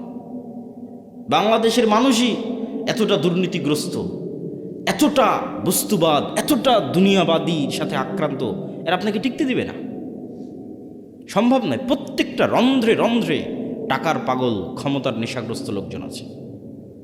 অন্তত 20% থেকে 30% মানুষের ঈমান লাগবে ঈমান বিল গায়েবে সর্বোচ্চ লেভেলের, পরকালমুখী, দুনিয়া বিমুখ। আর 20 থেকে 30% মানুষের লাগবে পূর্ণাঙ্গ তাওহীদ। আল্লামা ইকবাল লিখেছেন, ये दौर अपने बराहिम की तलाश में है, যে আজকের যুগের মুসলমানদের সকল সমস্যার সমাধানের একটাই রাস্তা, এই যুগের ইব্রাহিম লাগবে। এই যুগের ইব্রাহিম কোথায়? আজ থেকে 5000 বছর আগে ইব্রাহিম আলাইহিসসালাম এসেছিল, পূর্ণাঙ্গ শতভাগ তাওহীদে বিশ্বাসী। ওই পূর্ণাঙ্গ শতভাগ তাওহীদে বিশ্বাসী ইব্রাহিম কোথায়? আজকের মুসলিম উম্মার মতো ওই ইব্রাহিম লাগবে। তাহলে মুসলমানদের মুক্তির যাত্রা শুরু হয়ে যাবে। হ্যাঁ, আপনাদের মতো যারা আহলে হাদিস এবং সালাফি আছে তারা বড় শিরক, বড় বেদাত থেকে অনেকটাই মুক্ত, কিন্তু পূর্ণাঙ্গ শতভাগ তাওহীদের অনুসারী নয়। কিভাবে এটা আপনাকে বুঝিয়ে বলি যে কেমনে আপনি পূর্ণাঙ্গ শতভাগ তাওহীদের অনুসারী নন। ঠিক আছে, আপনি কবর মাজারে গিয়ে সিজদা দেন না, তাবিজ কবজ ব্যবহার করেন না, কিন্তু এই আপনি বিড়ি সিগারেটে আসক্ত। তাহলে যখন আপনি বিড়ি সিগারেটে আসক্ত তখন আপনার ইলাহ ওই বিড়ি সিগারেট। আমি বলি না, আল্লাহ নিজে কোরআনে বলেছে যে তার নফস ইলাহু হাওয়া, তার ইলাহ হচ্ছে তার নিজের অন্তরের কামনা। ঠিক আছে, আপনি কবরকে ইলাহ মানেননি, কিন্তু ইলাহ তো আপনার নিজের নফসকে বানিয়ে রেখেছে। ইলাহ তো কোনো অবৈধ প্রেমিকাকে বানিয়ে রেখেছে, ইলাহ তো টাকার নেশাকে বানিয়ে রেখেছে, ইলাহ তো ক্ষমতার নেশাকে বানিয়ে রেখেছে। ওই টাকার জন্য আপনি সব করতে পারেন, হালাল হারামের বাস বিচার নাই। ওই ক্ষমতার জন্য আপনি সব করতে পারেন, ওই নারীর জন্য সব করতে পারেন, মনের প্রবৃত্তি পূরণ করার জন্য সব করতে পারেন। তাহলে তো আপনি শতভাগ তাওহীদপন্থী নন। তাহলে তো আপনি ইব্রাহিম আলাইহিসসালামের মতো হতে পারলেন না, যে ইব্রাহিম আলাইহিসসালাম এবং ইসমাঈল আলাইহিসসালাম আসলামা ওয়া তাল্লাহু লিল জাবিন, নিজের ইচ্ছার বিরুদ্ধে গিয়ে সন্তানকে জবাই করতেছে, আর সন্তান নিজের ইচ্ছার বিরুদ্ধে গিয়ে জবাই হওয়ার জন্য রাজি হয়ে যাচ্ছে। কেন? সিদ্ধান্তটা আল্লাহর। এটা হলো শতভাগ তাওহীদ, যে আল্লাহর সিদ্ধান্তের সামনে পরিপূর্ণ আত্মসমর্পণ। তাহলে শতভাগ তাওহীদপন্থী 20% থেকে 30% মানুষ, আর ঈমান বিল গায়েবে সর্বোচ্চ স্তরের 20 থেকে 30% মানুষ হওয়া ছাড়া পূর্ণাঙ্গ ইসলামী বিপ্লব সম্ভব নয়। এই দাওয়াত আজকে আমি দিচ্ছি না, এই দাওয়াত শাহ ইসমাইল শহীদ দিয়ে গেছে আজ থেকে 100-150 বছর আগে। ওনার একটাই দাওয়াত ছিল যে আমাদের পূর্ণাঙ্গ ইসলামী বিপ্লবের আগে মানুষকে শতভাগ পূর্ণাঙ্গ তাওহীদে বিশ্বাসী হতে হবে, নাহলে পূর্ণাঙ্গ ইসলামী বিপ্লব সম্ভব নয়। শতভাগ তাওহীদে বিশ্বাসী এবং ঈমান বিল গায়বে ইয়াকিন আছে এরকম 20 থেকে 30% মানুষ লাগবে পুরো বাংলাদেশের। তাহলে এর উপর ভিত্তি করে পূর্ণাঙ্গ ইসলামী বিপ্লব কায়েম হবে। পূর্ণাঙ্গ ইসলামী বিপ্লবের সকল ক্রাইটেরিয়া রেডি আছে, শুধু ওই রকমের যোগ্য মানুষ নাই। তারপরে কি লাগবে? তারপরে আরও 2টা জিনিস লাগবে। এক, আমি পূর্ণাঙ্গ তাওহীদপন্থী মানুষ, ঠিক আছে, আমি পূর্ণাঙ্গ ঈমান বিল গায়ব অর্জন করলাম, ঠিক আছে, কিন্তু নেতা হওয়ার জন্য আরও 2টা জিনিস লাগে। ওই 2টা জিনিস পূরণ না করতে পারলে নেতা হতে পারবেন না। একটা হচ্ছে আল্লাহ সুবহানাহু ওয়া তাআলা এই পৃথিবী যেই ফাংশনের উপর ডেভেলপ করেছে ওই ফাংশন আপনাকে ইউজ করতেই হবে। তো এই পৃথিবীতে নেতা হওয়ার ফাংশন হচ্ছে জ্ঞান এবং শিক্ষা, এটা আল্লাহই দিয়ে রেখেছে। এখন এই জ্ঞান এবং শিক্ষার বাটন যদি ইহুদি খ্রিস্টান চাপে তাও ওরা নেতা হয়ে যাবে। এই জ্ঞান শিক্ষার বাটন যদি হিন্দু ডোম চামার ম্যাথর মুচির চাপে ওরা নেতা হয়ে যাবে। আল্লাহ কখনো তার রুলস ভাঙ্গেন না। এখন এই নাটোর, এই এলাকার নাম কি? নাটোর সাধুপাড়া, এই অঞ্চলের যুবকেরা যদি মদ, বিড়ি, cigarette, TikTok video, YouTube, BPL, IPL, জুয়া, online betting, free fire, PUBG এগুলো নিয়ে ব্যস্ত থাকে, আর ওইদিকে ইসরায়েলের ইহুদি আর ইউরোপ আর আমেরিকার খ্রিস্টান ওরা যদি জ্ঞান অর্জনে ব্যস্ত থাকে ওদের সন্তানেরা, আল্লাহ বলবেন না, আল্লাহ তার রুলস ব্রেক করে বলবেন না যে ইহুদি খ্রিস্টান তোরা থাম, তোদের নেতা বানাবো না। আমার নাটোরের কিছু মদখোর জুয়াখোর বান্দা আছে ওদের নেতা বানাবো, এইটা আল্লাহ করবেন না। নেতা হতে হলে গোলামির জিঞ্জির আপনাকে নিজে হাতেই ভাঙতে হবে, সেটা জ্ঞান এবং শিক্ষা। জ্ঞান এবং শিক্ষায় সর্বোচ্চ স্তর অর্জন করার চেষ্টা ছাড়া নেতা হওয়ার আর কোনো রাস্তা পৃথিবীতে নাই। নেতা হওয়ার এই রাস্তা আল্লাহ নির্ধারণ করেছে। তলুতকে আল্লাহ বলছেন বাস্তাতান ফিল ইলমি ওয়াল জিসম, যে আমি তলুতকে বানু ইসরাইলের নেতা বানিয়েছি, জ্ঞানে বড় তাই, জ্ঞানে বেশি তাই। আদমকে ফেরেশতা এবং জিনের উপর শ্রেষ্ঠত্ব দিয়েছি, জ্ঞানে বেশি তাই। আল্লাহ সুবহানাহু ওয়া তাআলা নিজের রুবুবিয়ত এবং উলুহিয়তের চ্যালেঞ্জ দিয়েছেন তার জ্ঞান দিয়ে, সবার চেয়ে অসীম জ্ঞানের অধিকারী তিনি। তাহলে শক্তিশালী হওয়ার, নেতা হওয়ার রাস্তা জ্ঞান, যে গ্রহণ করবে সেই নেতা হবে, আল্লাহ বাধা দিবেন না। আর মুসলমান যদি গ্রহণ না করে কি করার বলেন? কিছুই করার নাই। তাহলে 3 নম্বর রাস্তা হচ্ছে জ্ঞান অর্জন করতে হবে। 4 নম্বর রাস্তা সত্যবাদিতা এবং ন্যায়পরায়ণতায় অটল থাকতে হবে, পাহাড়ের মতো। যেটাতে আলোচনা শুরু করেছি যে 2 নম্বরই ধোঁকাবাজি, এগুলো যে গণতন্ত্র এবং সুদ থেকে আসে, ওটার বিপরীতটাই হচ্ছে সত্যবাদিতা ন্যায়পরায়ণতায় অটল থাকা, ওসমান হাদিদের মতো। কিন্তু মুসলমানদেরকে আমরা ইসলামটা বুঝাতেই পারলাম না। বাংলাদেশের OC, DC, SP, AC land, sub registrar, সচিবালয়ে কত সচিব বসে আছে। আমরা তো বাহির থেকে তো এসে আর আমাদেরকে গোলাম করতেছে না, আমাদের লোকজনই তো গোলাম, বাংলাদেশের নাগরিকেরাই তো গোলাম, বাহির থেকে এসে কেউ গোলাম করতেছে না তো। এই সমস্ত পদে যারা বসে আছে এরা টাকার কাছে বিক্রি হয়ে যায়, অথচ এরা সালাত আদায় করে, এরা হজ করে, এরা উমরা করে, এরা মসজিদ মাদ্রাসায় যে কমিটি, বিশেষ অতিথি, প্রধান অতিথি, এরা সবাই আছে, কিন্তু নিজ চেয়ারে যখন বসতেছে তখন 2 নম্বরই করতেছে। তাহলে এরা কি মনে করেছে? এরা মনে করেছে ঠিক আছে, আমি সচিবালয়ে বসে এসিল্যান্ড, সাব রেজিস্ট্রার যা আছি সব হয়ে যত পারি 2 নম্বরই সুদ ঘুষ দিয়ে টাকা ইনকাম করব, আর নামাজ পড়ে হজ করে আর দান করে ওটাকে মাফ করে নেব। নাউজুবিল্লাহ মিন যালিক। তাহলে আমরা হুজুররা এটা বুঝাতে পারিনি, আলেম ওলামা বুঝাতে পারিনি ইসলাম কি। এটা তো মুনাফিকই, সে তো মুনাফিক, তার অন্তরে তো ইমানই ঢোকেনি। তার সালাত কি, তার সিয়াম কি, তার হজ কি, সে তো মুনাফিক। রাসূলুল্লাহ সাল্লাল্লাহু আলাইহি ওয়াসাল্লামের স্পষ্ট হাদিস, ইজা তুমিনা খানা, তাকে যে আমানতের দায়িত্ব দেওয়া হয়েছে ওটার খিয়ানত করে যে মুনাফিক, ওর অন্তরে ইমান ঢোকেনি। লা ঈমান লিমান লা আমানাতা লাহু। তাহলে মুনাফিকের হারাম টাকার, দুর্নীতির টাকার কিসের ইবাদত? বরং ওর উল্টাটা, ও যদি কোনো বড় ইবাদত নাও করে, কোটি কোটি টাকা দান নাও করে, তাহাজ্জুদের রাতের সালাত নাও আদায় করে, হজ নাও করে, শুধু ওর যে চেয়ারে বসে আছে ওসি, ডিসি, এসপি, মন্ত্রী, সচিব, এসিল্যান্ড, এই চেয়ারে চুল পরিমাণ অন্যায় না করে, তাহলে এদের হজের চেয়ে, এদের রাতের তাহাজ্জুদের সালাতের চেয়ে এবং অন্যদের কোটি কোটি টাকা দানের চেয়ে সে শ্রেষ্ঠতম নেকির অধিকারী হবে। রাসূলুল্লাহ সাল্লাল্লাহু আলাইহি ওয়াসাল্লাম বলেছেন, সাবআতু ইযিল্লুহুমুল্লাহ ইয়াউমা লা যিল্লা ইল্লা যিল্লুহু। 1 নম্বরে ইমামুন আদিল। 7 শ্রেণীর যারা বিশেষ আল্লাহর ছায়া পাবে, এখানে সবাই আছে, নামাজি আছে, দানবীর আছে, সবাই আছে, কিন্তু 1 নম্বরে জায়গা দেওয়া হয়েছে পদে বসে ন্যায়পরায়ণ যে। ও তো এমনি সবচেয়ে বড় নেকির কাজ করে, ওর জন্য তো এমনি জান্নাত। ও তো আল্লাহর গুণে গুণান্বিত হয়েছে। আল্লাহ যেমন বিচারের আসনে বসে শতভাগ ন্যায়পরায়ণ, আল্লাহ যেমন রাজত্বের আসনে বসে শতভাগ ন্যায়পরায়ণ, আল্লাহর মহৎ গুণ হচ্ছে আল্লাহ ন্যায়পরায়ণ, আল্লাহ জুলুম করেন না। ইন্না হারামতু যুলমা আলাইয়া। মানুষ হয়ে যে আল্লাহর গুণে গুণান্বিত হতে পারে, আল্লাহু আকবার, এটা কত বড় ইবাদত যে মানুষ হয়ে ওসি তারপরে ডিসি, এসিল্যান্ড, সাব রেজিস্ট্রার, সচিব, এই চেয়ারে বসে সে দুর্নীতি করবে না, ন্যায় করবে, এটা অনেক বড় ইবাদত।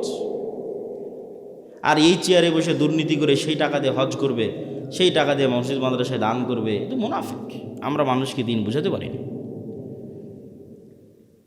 রাজনীতিবিদদের হাতে ক্ষমতা নেই, ক্ষমতা এদের হাতে। রাজনীতিবিদরা তো 5 বছরের জন্য আসে যায়, ভোট করে, কিন্তু এদের চাকরিতে রিটায়ার্ড না হওয়া পর্যন্ত থাকে। এরা যদি বলে যে আজ থেকে আমরা বিক্রি হব না কোনো দলের কাছে, দেশ একদিনে ঠিক হয়ে যাবে, একদিনে। তো এরা কাদের ঘরের সন্তান? আমাদের ঘরের সন্তান, আমাদের ছেলে মেয়ে। পুলিশে কারা, আর্মিতে কারা, সচিবালয়ে কারা, বিসিএস পরীক্ষা কারা দেয়? আমার আপনার ছেলে মেয়ে। এদের আমাদের ঠিক করতে হবে দাওয়াত দিয়ে। নতুন প্রজন্মকে সত্যবাদিতা এবং ন্যায়পরায়ণতা অটল হতে হবে। এটাই তো গোলামি থেকে মুক্তির রাস্তা। ওই দিন থেকেই তো দেশ স্বাধীন। সম্মানিত উপস্থিতি, তাহলে 2টা পয়েন্ট বললাম নেতা হওয়ার, এক শিক্ষা এবং জ্ঞান, আর এক সত্যবাদিতা এবং ন্যায়পরায়ণতা। থাকলেই মানুষ নেতা হয়ে যাবে, অটোমেটিক নেতা হয়ে যাবে, কিচ্ছু করা লাগবে না, আল্লাহ নেতা বানিয়ে দিবে তাকে। আর এবার 4 নম্বর পয়েন্ট, যেটাতে বক্তব্যের শেষের দিকে যাব, সেটা হচ্ছে এই গুণে গুণান্বিত মানুষেরা যখন আসবে, যারা তাওহীদে বিশ্বাসী, ঈমান বিল গায়বে ইয়াকিন রাখে, জ্ঞানে সর্বোচ্চ, আবার তাকে কেনা যায় না, এই মানুষগুলো পৃথিবীর জন্য হুমকি। এদের উপর জুলম নেমে আসবে, এদের উপর বাধা নেমে আসবে, এদের উপর অত্যাচার নেমে আসবে। এই জন্য এদের বাঁচার রাস্তা হচ্ছে আল্লাহর সাহায্য। এদের বাঁচার রাস্তা কি? দুনিয়ার শক্তি দিয়ে বাঁচার কোনো রাস্তা নেই। মুসলমানদের অতীতে, আজ, ভবিষ্যতে দুনিয়ার শক্তি দিয়ে বাঁচার কোনো রাস্তা নেই। মুসলমানদের বাঁচার রাস্তা আল্লাহর সাহায্য। আল্লাহর সাহায্য পাওয়ার 2টা বড় রাস্তা, 2টা বড় সিক্রেট রেসিপি আজকে দিয়ে বক্তব্য শেষ করব। যে মুসলমানদের জন্য আল্লাহর সাহায্য নিশ্চিত করার দুটো বড় রাস্তা, এক সালাত আর এক জিকির।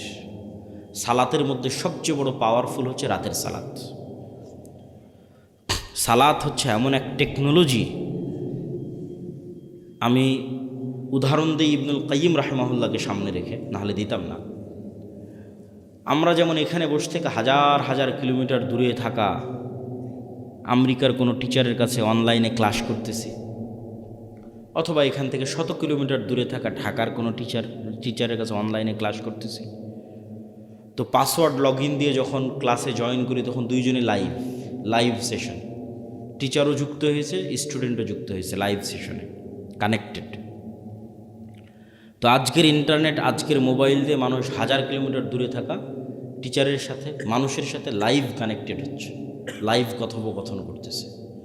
তো সালাত এটার চেয়ে তো হাজারো লক্ষ কোটি গুণ উন্নত লেভেলের প্রযুক্তি, যা দুনিয়াতে থাকা মানুষকে সাত আসমানের উপরে থাকা রব্বুল আলামিনের সাথে লাইভ কানেক্টেড করে দেয়।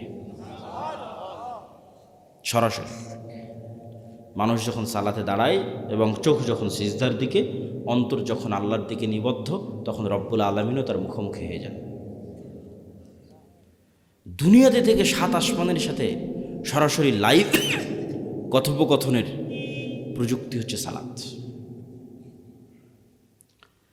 এই জন্য নবীরা সবসময় সালাতের আশ্রয় নিয়েছে।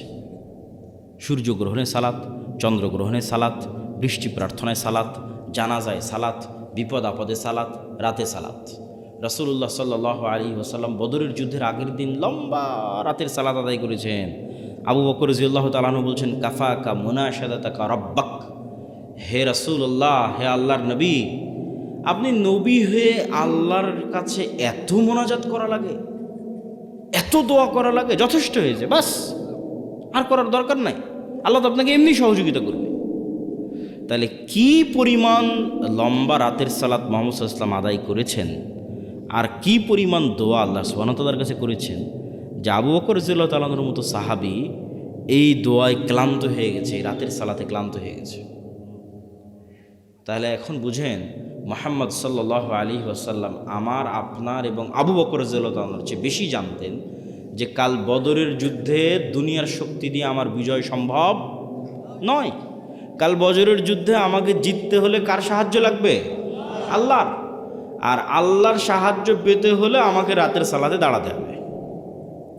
তাহলে পৃথিবীর সর্বশ্রেষ্ঠ রাসূল, সর্বশ্রেষ্ঠ মানুষ আল্লাহর সাহায্য নেবেন, এই জন্য রাতে ঘন্টার পর ঘন্টা রব্বুল আলামিনের সামনে দাঁড়িয়ে আছেন। আর আমি এবং আপনি রাতের সালাত তো বহু দূরের কথা, 5 ওয়াক্ত সালাত আদায় না করেই শুধু ভোট দিয়ে ইসলাম বিজয় হয়ে যাবে, আর মিছিল করে আর তাকবীর দিয়ে ইসলাম বিজয় হয়ে যাবে। এটা সম্ভব নয়। ওই যেমন বলেছি 20-30% মানুষ শতভাগ তাওহীদপন্থী লাগবে, 20-30% ঈমান বিল গায়েব লাগবে, ঠিক তেমন তার পাশাপাশি 5 ওয়াক্ত সালাত আদায়কারী এবং রাতের সালাতে অভ্যস্ত মানুষ লাগবে। যে সালাতে নাই ও আল্লাহর গন্তির মধ্যে নেই, ওর আবার ইসলাম কি, ওর আবার বিপ্লব কি, ওর আবার বিজয় কি, ওর আবার খেলাফত কি, ওর আবার শাসন কি, কিচ্ছু নেই। যে সালাতে নাই সে আল্লাহ সুবহানাহু ওয়া তাআলার গণনার মধ্যেই নাই, ওর জন্য আল্লাহর সাহায্য নাই। ও ভাগাড়ে পড়ে মারা গেল কি, ওকে কেউ উঠিয়ে নিল কি, গোলাম হয়ে গেল, সেটাও আল্লাহর দেখার নেই। আল্লাহ সুবহানাহু ওয়া তাআলার সাথে কানেক্টেড থাকা ছাড়া, আল্লাহর সাহায্য নেওয়া ছাড়া মুসলমানদের বিজয়ের কোনো রাস্তা নাই। আর আল্লাহর সাহায্য নেওয়ার জন্য সালাত আদায় করতেই হবে, আল্লাহর খাতায় নাম থাকতেই হবে। আল্লাহ আপনাকে চিনেই না, কিসের সাহায্য করবে আপনাকে? তো যে সালাতে নেওয়া কথা আল্লাহ সুবহানাহু ওয়া তাআলা চিনবেই না। সম্মানিত উপস্থিতি, এই জন্য সালাত মোস্ট পাওয়ারফুল, আর সালাতের মধ্যে সবচেয়ে পাওয়ারফুল হচ্ছে রাতের সালাত। আমরা যেমন আমাদের ফোন, এই যে হাতে ফিঙ্গারপ্রিন্ট দিয়ে ফোন ওপেন হয়ে যাচ্ছে, পাসওয়ার্ড দিয়ে ফোন ওপেন হয়ে যাচ্ছে, ফেস ভেরিফিকেশন দিয়ে ফোন ওপেন হয়ে যাচ্ছে, 5 স্টার হোটেলে গেলে কার্ড পাঞ্চ করলে ওপেন হয়ে যাচ্ছে। তো এগুলো সব লক ওপেন হওয়ার সিস্টেম পৃথিবীতে। তো কল্পনা করেন যে আমরা পৃথিবীর অত্যাধুনিক প্রযুক্তির একটা দরজার সামনে দাঁড়িয়ে আছি। এর চেয়ে অত্যাধুনিক প্রযুক্তির দরজা পৃথিবীতে নাই। ওই দরজা ওপেন করতে হলে বিভিন্ন varieties type of password use করতে হয়। যেমন নির্ধারিত সময়ে আসতে হয়, নির্ধারিত সময় ছাড়া খুলে না। আবার নির্ধারিত ফরম্যাট ছবি পিকচার ওখানে আপলোড করা আছে, ওইটার সাথে মিলতে হয়। আবার ওই প্রতিটা ফরম্যাটের সাথে নির্ধারিত সাউন্ড আছে, ওটাও মিলতে হয়। যেমন ধরেন আমি এই ফরম্যাটে দাঁড়ালাম, এটার সাথে একটা সাউন্ড আছে আলহামদুলিল্লাহ রাব্বিল আলামিন। রুকুর ফরম্যাটে দাঁড়ালাম, ওটার সাথে একটা সাউন্ড আছে সুবহান রাব্বিল আযীম। টাইম মিলতে হবে, ফরম্যাট মিলতে হবে, আওয়াজ মিলতে হবে, তারপরে ওই দরজাটা খুলবে, তার আগে দরজা খুলবে না। তো এইরকম সালাত এর চাইতেও টপ লেভেলের উন্নত প্রযুক্তি, যা রব্বুল আলামিনের সাহায্যের দরজা, রব্বুল আলামিনের সাথে যোগাযোগের দরজা উন্মুক্ত করে দেয় হচ্ছে সালাত। এই সালাত ছাড়া আমাদের বাঁচার কোনো রাস্তা নেই, সালাত ছাড়া আমাদের উদ্ধার হওয়ার কোনো রাস্তা নেই। 2 নম্বর হচ্ছে জিকির। জিকিরের মধ্যে সবচেয়ে গুরুত্বপূর্ণ হচ্ছে সকাল সন্ধ্যার জিকির। সকাল সন্ধ্যার জিকির দিয়ে আল্লাহ কোরআন পরিপূর্ণ করে রেখেছে, যদিও আমরা এটাকে খুবই অবহেলা করি। সকাল সন্ধ্যার জিকির। জিকির কেন পাওয়ারফুল? জিকির কেন পাওয়ারফুল এটা বুঝতে হলে আপনাকে বুঝতে হবে আওয়াজ কেন পাওয়ারফুল, সাউন্ড কেন পাওয়ারফুল। সাউন্ড কি আবার পাওয়ারফুল হতে পারে? আওয়াজ কি পাওয়ারফুল হতে পারে? শব্দ এবং বাক্য কি পাওয়ারফুল, শক্তিশালী হতে পারে? এটাই আগে বুঝতে হবে। আজকের আধুনিক সভ্যতা টিকে আছে, এই যে ক্যামেরা, এই যে মোবাইল, কম্পিউটারের টিকে আছে এই আলোর তরঙ্গের মধ্যে ডাটা ট্রান্সফার করার ক্ষমতা, এটার উপর। আমি এখানে বলতেছি, আমার এই কথাটা আলোর মধ্যে দিয়ে এই মোবাইল হয়ে, নেটওয়ার্কের টাওয়ার হয়ে আমেরিকায় গিয়ে এখন বাজতেছে, ইউরোপ, সৌদি, কুয়েত, কাতার, ঢাকা, রাজশাহী থেকে এখনই বাজতেছে। তো এই যে এই আলো যে আমার এই কথা বহন করতে পারে, ডাটা ট্রান্সফার করতে পারে, এটা আমরা জানতাম না, মানুষ জানতো না, এটা আগে থেকেই ছিল। ওটা আমরা জেনে কাজে লাগাতে পেরেছি, এটি আমাদের আধুনিক সভ্যতা, এটার উপরে টিকে আছে। আর একটা প্রযুক্তি যেগুলোর ধারে কাছে বিজ্ঞান নাই, কিন্তু এটা সবচেয়ে উন্নত প্রযুক্তি, সেটা হচ্ছে শব্দভিত্তিক, আওয়াজ ভিত্তিক প্রযুক্তি, যেটার কিছু জ্ঞান আল্লাহ সুলাইমান আলাইহিসসালাতু ওয়াসসালামকে দিয়েছিলেন। কিছু জ্ঞান, যেমন আমি এতক্ষণ যে চিল্লাচ্ছি, আমি কিন্তু শব্দ এবং আওয়াজই উচ্চারণ করতেছি। এখানে যদি একটা চাইনিজ বসে থাকতো, ও খেলে আওয়াজই শুনতে পেত। আবার এখানে বসে একটা চাইনিজ বক্তব্য দিত, আপনি খেলে আওয়াজই শুনতে পেতেন, তাই নয় কি? সেটাই। তাহলে ঠিক কোনো এক স্টাইলের আওয়াজ উচ্চারণ করলে ওই পিঁপড়াও বুঝবে, সেই স্টাইলের আওয়াজ আমি জানি না। কোনো এক স্টাইলের আওয়াজ উচ্চারণ করলে পাখিও বুঝবে, আমি জানি না। কোনো এক ফরম্যাটের আওয়াজ উচ্চারণ করলে গরু বুঝবে, আমি জানি না। আবার গরুর ওই ফরম্যাটের আওয়াজের কী অর্থ আমি জানি না। যেমন অন্য একটা ভাষা আমার কাছে গরুর আওয়াজের মতোই আওয়াজ মনে হয়, সেই। কিন্তু এই জ্ঞানটা আল্লাহ কাকে দিয়েছিলেন? সুলাইমান আলাইহিসসালাতু ওয়াসসালামকে দিয়েছিলেন। এটাই সাউন্ড টেকনোলজি। সুলাইমান আলাইহিসসালাতু ওয়াসসালাম তার দরবারে বলতেছে, রানী বিলকিসের সিংহাসন নিয়ে আসতে হবে। ক্বালা ইফরিতুম মিনাল জিন, ইফরিত নামক জিন দাঁড়িয়ে বলল, আমি এই সিংহাসন নিয়ে আসবো, আপনি যে বসে আছেন এই বসে থেকে দাঁড়ানোর পূর্বে সিংহাসন নিয়ে আসবো। এই কথা সুলাইমান আলাইহিস সালামের পছন্দ হয়নি। সুলাইমান আলাইহিস সালাম আরও দ্রুত চান। আল্লাযী ইনদাহু ইলমুম মিনাল কিতাব, তখন আরেকজন বলল, ওই আরেকজন জিন না মানুষ তা কোরআনে উল্লেখ নাই। কোরআনে এভাবে উল্লেখ আছে যে যাকে আল্লাহ কিতাবের জ্ঞান দিয়েছিলেন সে বলল। যাকে আল্লাহ কিসের জ্ঞান দিয়েছিলেন? কিতাবের জ্ঞান দিয়েছিলেন, সে বলল চোখের পলক পড়ার পূর্বে রানী বিলকিসের সিংহাসন আপনার সামনে উপস্থিত হয়ে যাবে। আল্লাহু আকবার। তো আয়াতের বিবরণের আন্দাজে বলতেছে যে জিন চেয়েছিল গায়ের শক্তিতে আনতে, ইফরিত চেয়েছিল গায়ের জোরে যত দ্রুত আনা যায়, উড়ে যাব, উড়ে নিয়ে আসবো। আর আল্লাযী ইনদাহু ইলমুম মিনাল কিতাব, যার কাছে কিতাবের জ্ঞান ছিল, গায়ের জোরে আনেনি, জ্ঞানের জোরে এনেছে। আমি মনে হয় বুঝাতে পারলাম না কথা, কি আমার বুঝতে পারছেন? কোরআনের ধারা বিবরণীতে বোঝা যাচ্ছে যেই লোক চোখের পলকে নিয়ে আসলো, এই গায়ের জোরে আনেনি, কিসের জোরে এনেছে? জ্ঞানের জোরে। সে জ্ঞান কি? কিতাবের জ্ঞান। কিতাবের সে বিশেষ জ্ঞান কি? কিছু কিছু মুফাসসির লিখেছে যে কিতাবের জ্ঞান হচ্ছে লাউহে মাহফুজের বিশেষ কিছু জিকির তার জানা ছিল। বলেন আল্লাহু আকবার। আল্লাহু আ'লাম। কিন্তু জ্ঞানের উপর ভিত্তি করে সেই কাজটা করেছে।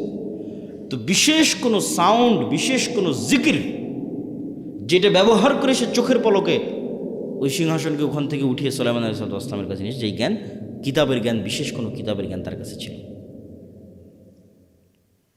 তো sound most powerful all over the world, সবচেয়ে পাওয়ারফুল।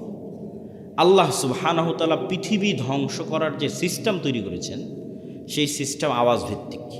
ইসরাফিল বাঁশিতে ফু দিবে, আওয়াজ তৈরি হবে, সে আওয়াজে আসমান জমিন নক্ষত্র গ্রহরাজি সূর্য চন্দ্র সব ভেঙে চৌচির হয়ে যাবে।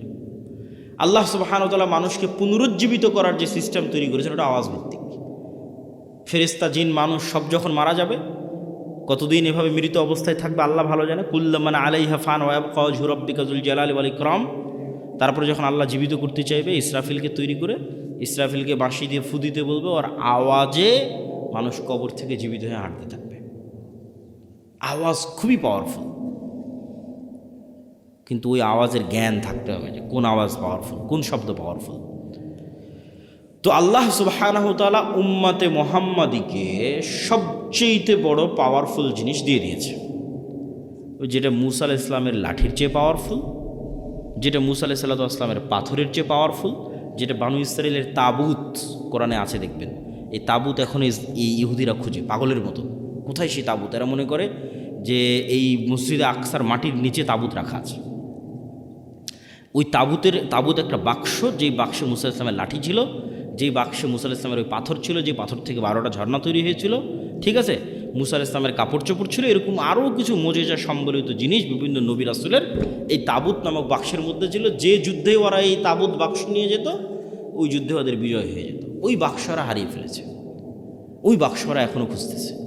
তো ওই তাবুত বাক্সের চেয়ে আর ওই মূসা আলাইহিস সালামের লাঠির চেয়ে আর ঈসা আলাইহিস সালামের হাতের মাধ্যমে যে মানুষ জীবিত হয়ে যেত, সেটার চেয়ে মোস্ট পাওয়ারফুল জিনিস হচ্ছে এইটা। কি জন্য? এইটা সরাসরি আল্লাহর নিজের আওয়াজ। বলেন আল্লাহু আকবার। কোরআন সরাসরি আল্লাহ সুবহানাহু ওয়া তাআলার নিজের সাউন্ড, আল্লাহর শব্দ, আল্লাহর বাক্য, যা জিব্রাইল হয়ে মুহাম্মদ সাল্লাল্লাহু আলাইহি ওয়াসাল্লাম আমাদের পর্যন্ত পৌঁছেছে। আল্লাহু আকবার।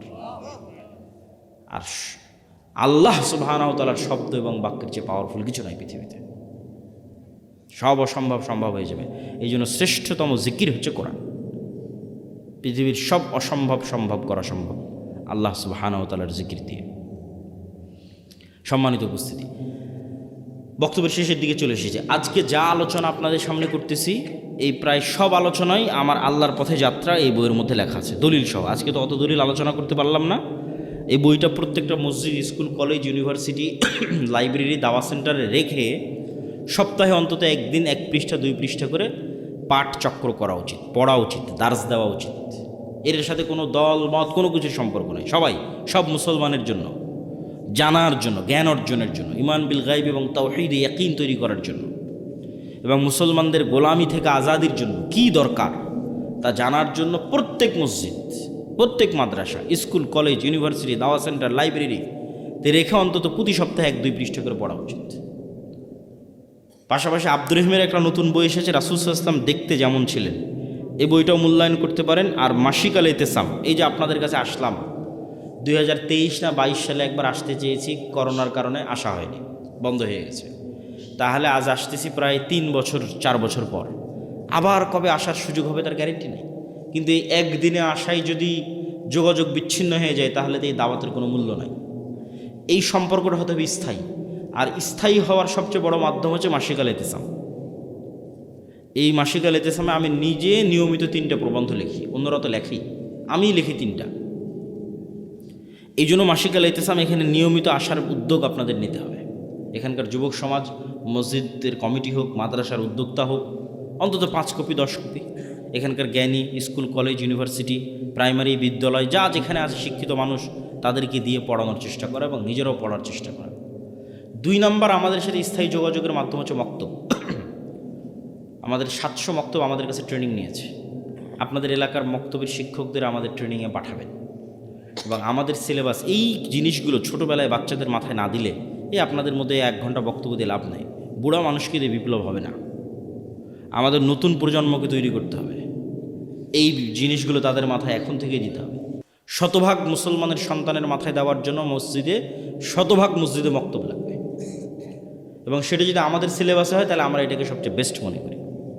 আর 3 নম্বর, এরকম মাদ্রাসাগুলোকে সহযোগিতা করার জন্যই রবেদাতুল মাদারিসা সালাফিয়া, এক ব্যতিক্রম প্রশিক্ষণের আয়োজন করলাম আমরা রবেদাতুল মাদারিসা সালাফিয়া থেকে। জামিয়া সালাফিয়ার অধিভুক্ত হওয়ার মাধ্যমে যে প্রায় 65-70 শিক্ষা প্রতিষ্ঠান আমাদের অধিভুক্ত হয়েছে, তাদের 150-র কাছাকাছি শিক্ষক এক সপ্তাহব্যাপী বিভিন্ন জ্ঞান এবং শিক্ষা কেন্দ্রিক তারা ট্রেনিং পেয়েছে আমাদের কাছে জামিয়া সালাফিয়া। আমাদের কাজই হচ্ছে শিক্ষা এবং জ্ঞান কেন্দ্রিক একটা বিপ্লব বাংলাদেশে তৈরি করা, জ্ঞান এবং শিক্ষা ছড়িয়ে দেওয়া।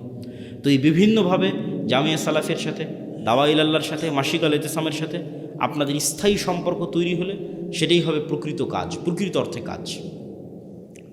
তো আমরা আলোচনা করছিলাম জিকির কেন শক্তিশালী, তার লাস্ট 2টা পয়েন্ট খুব ভালো লাগবে, অধৈর্য হওয়ার কিছু নাই। জিকির কেন শক্তিশালী, লাস্ট পয়েন্ট। আল্লাহ সুবহানাহু ওয়া তাআলা বলছেন ইউসাব্বিহু লিল্লাহি মা ফিস সামাওয়াতি ওয়া মা ফিল আরজ।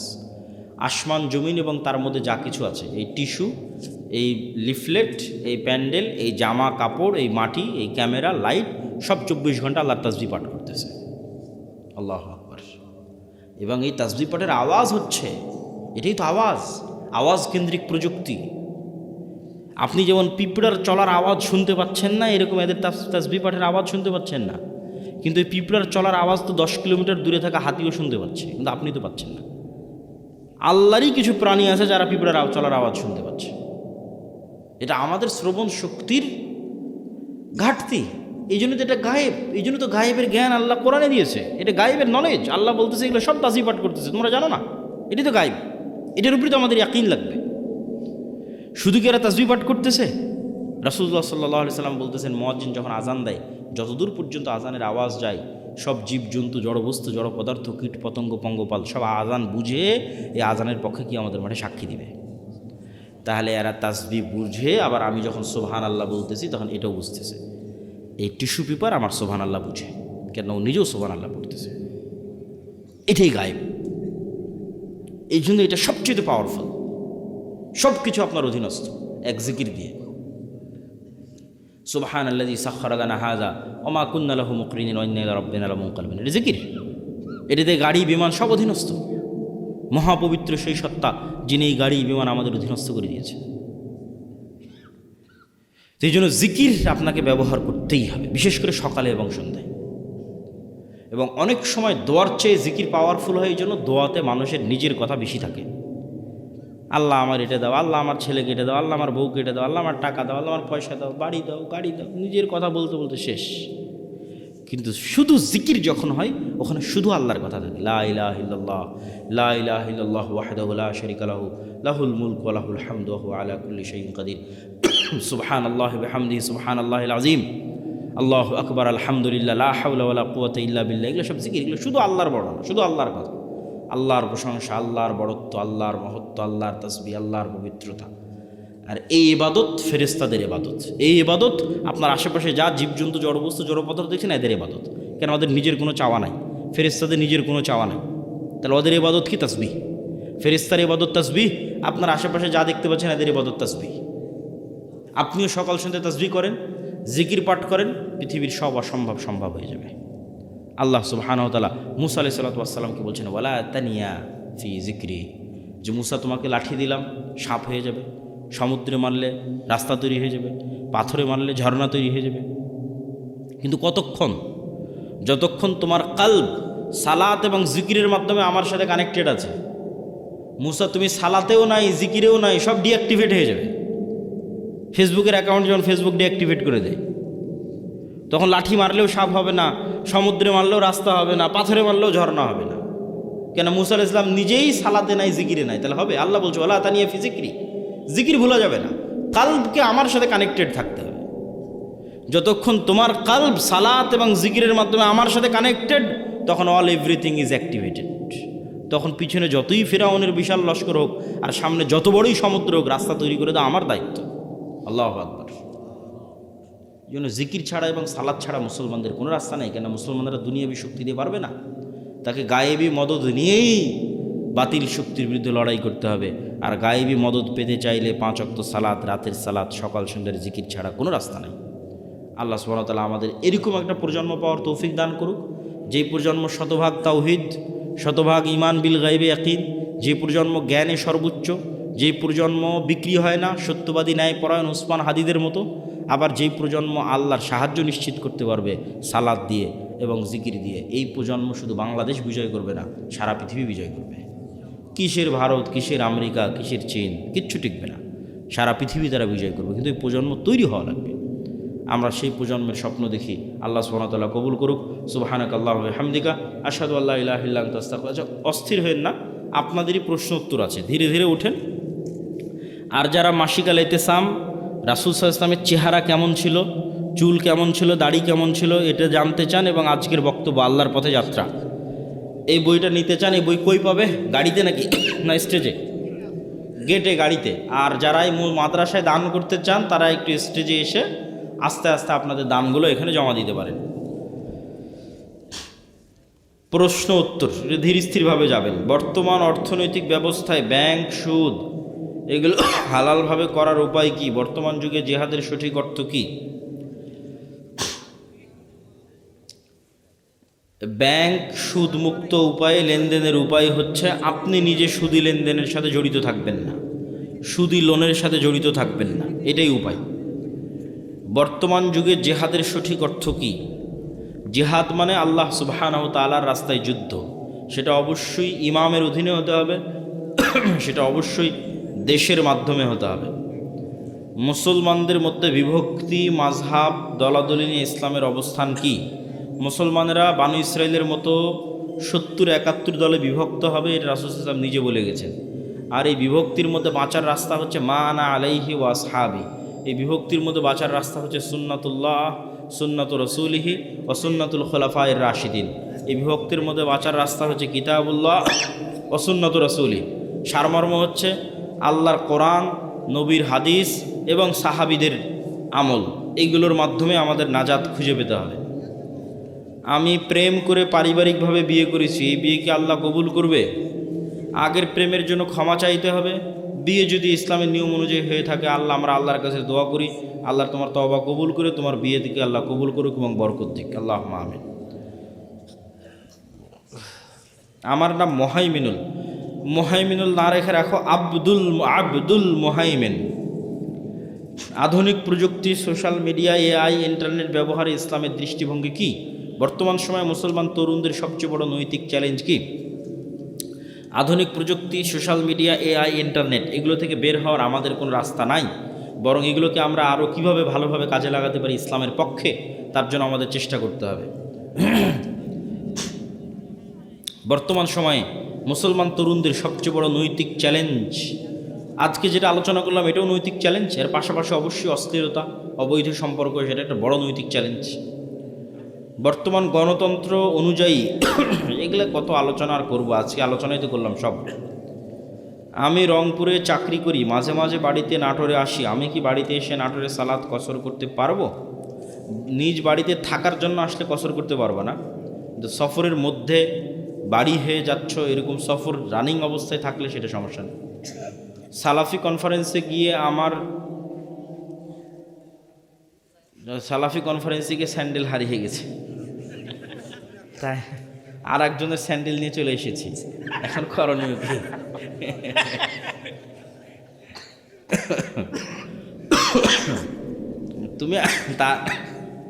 তুমি তার নামে কিছু অর্থ দান করে দিও আল্লাহর রাস্তায়, এখানে আর করণীয় বলার মতো কিছু নাই। আসলে অর্থনৈতিক ইবাদত দিয়ে এই ধরনের ছোটোখাটো ভুল ত্রুটি থেকে বাঁচতে হবে, যেটা বক্তব্যের শুরুতে বলেছি।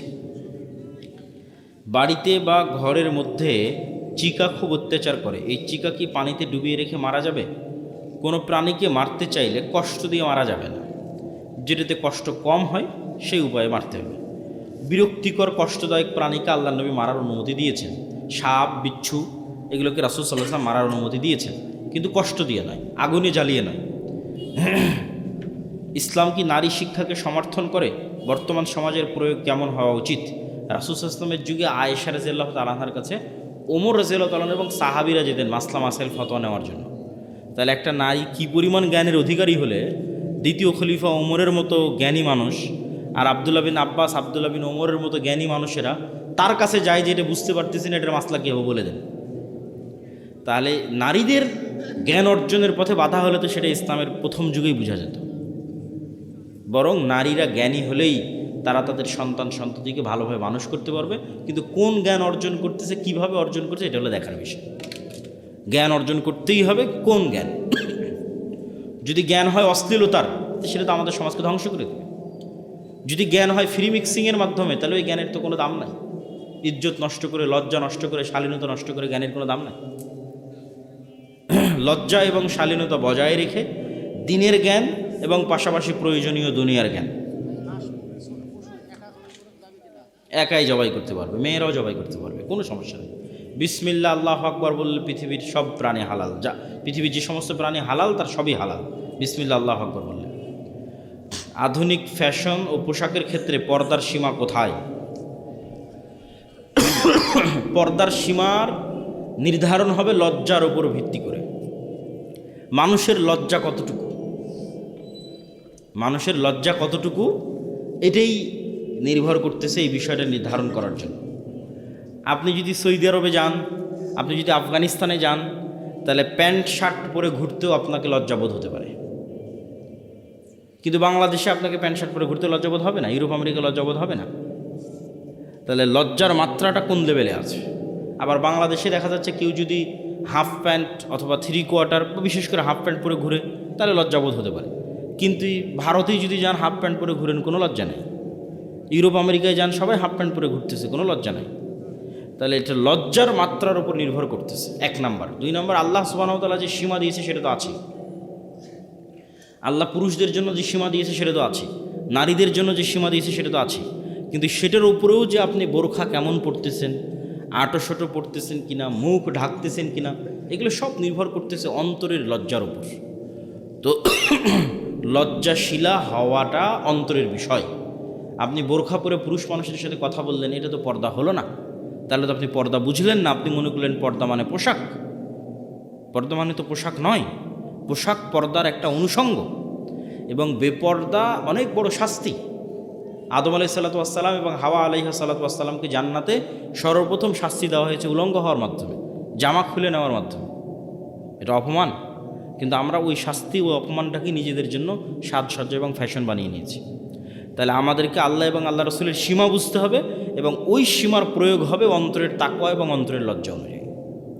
যে মেয়ে যত লজ্জাশীলা, সে তেমন ঢিলে ঢালা পোশাক পরবে, সে তত পুরুষ সমাজ থেকে নিজেকে দূরে রাখার চেষ্টা করবে, পুরুষদের সংমিশ্রণ থেকে।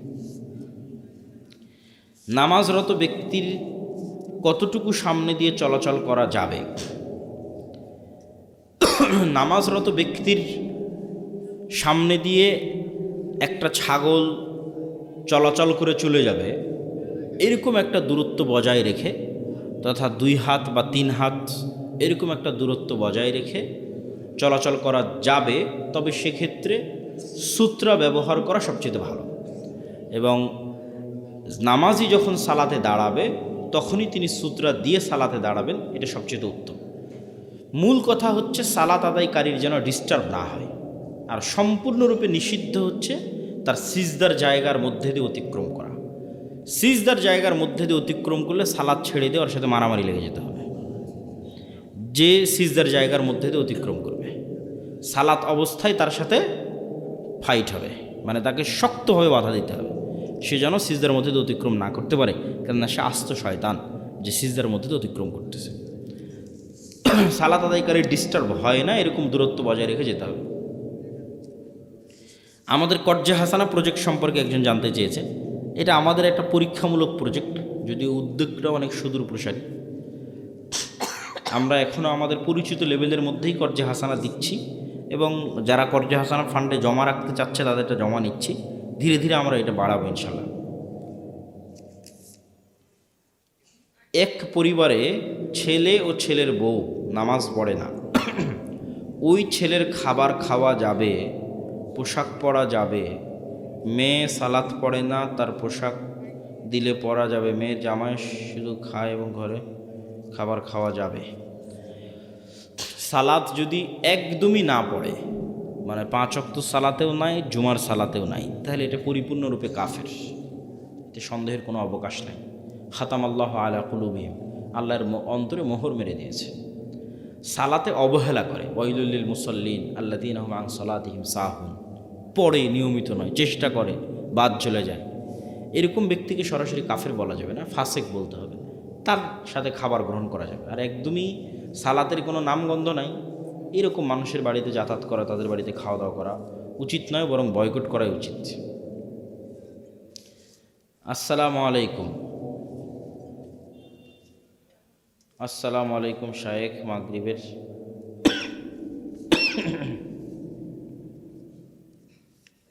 ফেতরার চাউল, এখনও তো রমজান মাস কি চলে আসছে নাকি যে ফেতরার প্রশ্ন শুরু হয়ে গেল?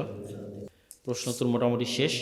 আমরা বৈঠক শেষের দোয়া পড়ি, সুবহানাকা আল্লাহুম্মা ওয়া বিহামদিকা আশহাদু আল্লা ইলাহা ইল্লা আনতা আস্তাগফিরুকা ওয়া আতুবু ইলাইক।